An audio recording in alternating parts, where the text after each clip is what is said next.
Welcome. My name is Samantha. I'm the founder of the Marketing Advisory Network, and I help sales and marketing teams grow their businesses together. I'm very glad you can join this discussion on the 3 sales metrics marketing actually should own. I'm always shocked when I speak to sales and marketing professionals and find out they actually share very few metrics aside from overall company revenue and occasionally profitability.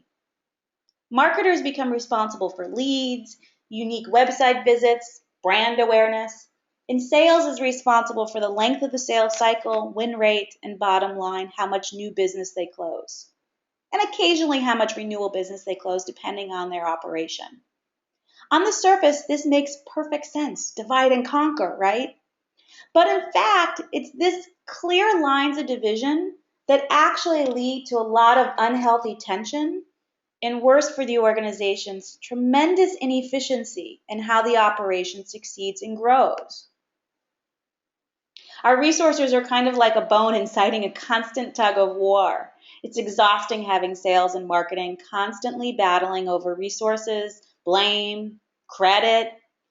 But as I mentioned earlier, it's actually highly inefficient for our organization, and it does impact our ability to grow and the rate by which that we grow. It's time marketers shared ownership of 3 very important traditional sales metrics. And just in case you're wondering who that handsome husky is, that's my dog Hunter, and he loves to play tug of war. Marketers often think of salespeople as hungry diners, sitting at a dinner table, fork and knife in hand, pounding the table. We want leads. We want leads. Sometimes we enter the sales floor of our buildings and it's kind of like entering a funhouse of mirrors. It distorts our perception. And I'll admit, I've never met a sales team that didn't want more leads. But when you scratch below the surface, what they actually want is more opportunities. Executive pressure to increase leads often comes at a cost. We start to pass poor quality leads that don't really align to our target markets and don't reflect the buyer's intent. We're obsessed with working backwards. If I need to produce $1 million in revenue, I know that my average deal size is $100,000. That means I need to close 10 deals. To close 10 deals, I need to find 100 opportunities. 100 opportunities, I need to find 1,000 leads. To find 1,000 leads, you get the idea, I won't bore you. I'm sure it sounds familiar. And while this is actually a valuable exercise for budgeting and planning purposes, when we actually start to fall into the trap of following this math in practice, we actually create some really unhealthy behaviors for our organization. It's time that marketers become responsible for some really critical metrics that we need to share with sales. The first of these is our leads to first meeting. I told you before, salespeople ask for leads, but they really want opportunities. And the amount of leads that convert to that next stage of that buying process tells us something very important about the quality of what we're delivering. And when we hold ourselves accountable to maintain or improve this ratio, magic happens. We start training salespeople on how to follow up on specific types of leads. We make sure they're well armed with incentives to have those first meetings. We ensure that they present during those first meetings quality information that's going to leave a lasting and positive impression. We relentlessly follow up with sales to make sure they're quickly picking up the handoff that we're giving them. We even start to focus on creating better quality leads in the first place. On a related note, a lot of folks consider the cost per lead and are looking for ways to make that lower. This can be an incredibly dangerous path. I might be able to significantly reduce my cost per lead, but what cost is that for the business? Are $105 leads that produce 6 opportunities really better than $120 leads that produced 28 opportunities? What we need to measure is our cost per conversion to opportunity, not really our cost per lead. Cost per lead is purely a budgeting number.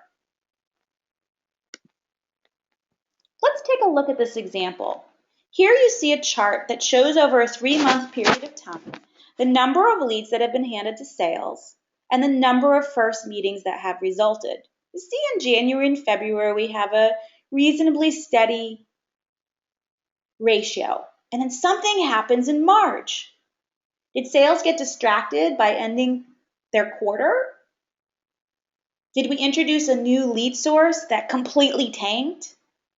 As marketers, we have to be asking ourselves, do we want to deliver 1,000 leads that convert to 10 meetings or 100 leads that convert to 10 meetings? Or better yet, 100 leads that convert to 12 meetings? We have to watch for these trends so we can understand that creating a lot of leads is not the goal. Creating a lot of conversion to opportunities is.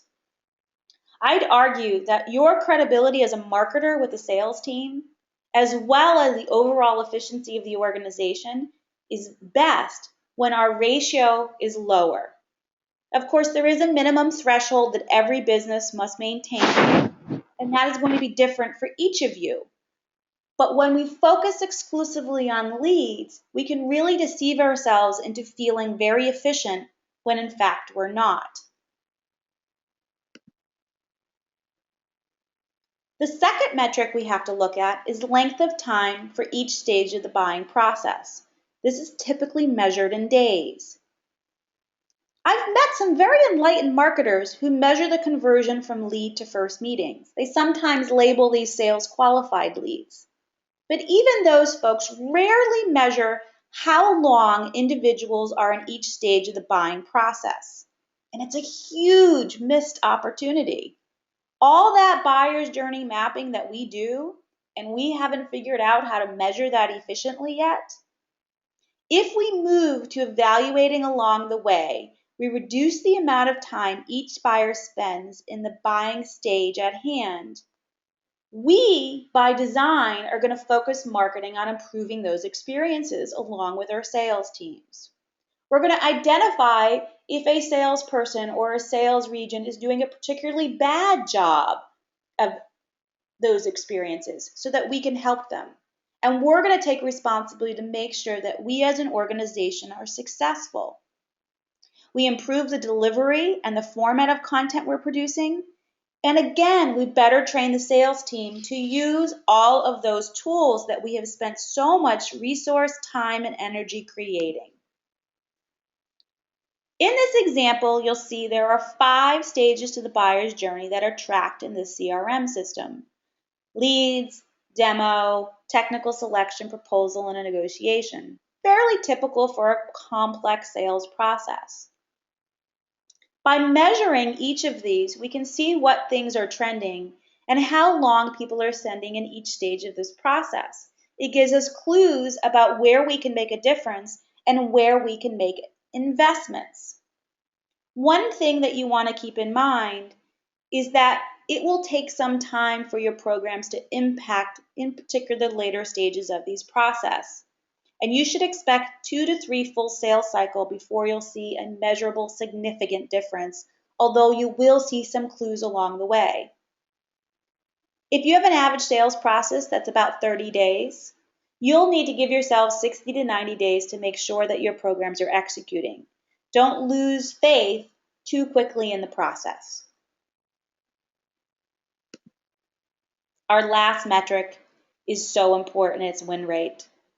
Too many marketers are afraid to take ownership of the company's average win rate. It's deemed outside of marketing's control and often used as a direct result of the sales team's skills. And while sales effectiveness certainly plays a critical role, owning the win rate together can significantly change the behavior of marketers in a great way. Suddenly, we start to build content for the last stretch of the sales process. We focus on promotions, championing, negotiating, proposals, not just leads and early awareness activities. We better align salespeople and their training to the actions of those buyers and those individual personas We start to look at the whole buying committee, not just the person that came in as an initial lead. We even pay closer attention to the competition and start to build more differentiated opportunities and more differentiated offerings. Take a look at this example here. One of the things that's really important when we look at win rate is that we look at win rate from a number of different perspectives, by lead, opportunity, by proposal, and by competitor. What we want to do is find things that we can take action on. And an aggregated win rate is useful, but it would be very hard to know what we could do as a marketer to impact that. By looking at these granular details, we can see where we can replicate success and where we can learn from loss. For example, check out competitor A. What is going on there? Our win rate is diving after a long time of plateau. Did they just release a new product that's kicking our butt? Have they changed their pricing? We as marketers need to understand that, be aware of that, so that we can take action and mitigate the risk associated with that, or redirect sales to focus in other areas of the business. I promise you, alignment works. If you're interested in reading, there's a great case study that we did with a particular client where we put these principles into action. They were very focused on lead generation and were producing thousands of leads. And every year, the demand for more leads was increasing. But the business's growth had started to stagnate. And so we really needed to look at what else was going on in the organization. And when we did this, after only 6 months, we were successfully able to shave 54 days off the buying process. That is a huge bottom line improvement for this organization. What we measure truly matters. You might also be interested in checking out these related resources. There's an article here about doing lead scoring. This is really critical to relationship with sales and helps improve all of these things that we've discussed. There's a great article here about a champion kit. A champion kit is a fantastic way to proceed forward, to focus on some of those later stages of the buying process. And of course, a good old commentary about the quantity versus quality lead generation. I do encourage you to reach out with questions.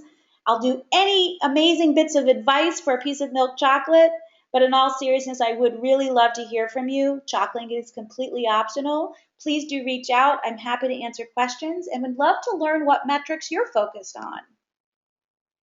I wish you tremendous success with your new measurements, and I look forward to you doing wonderful things with your sales and marketing teams powered together.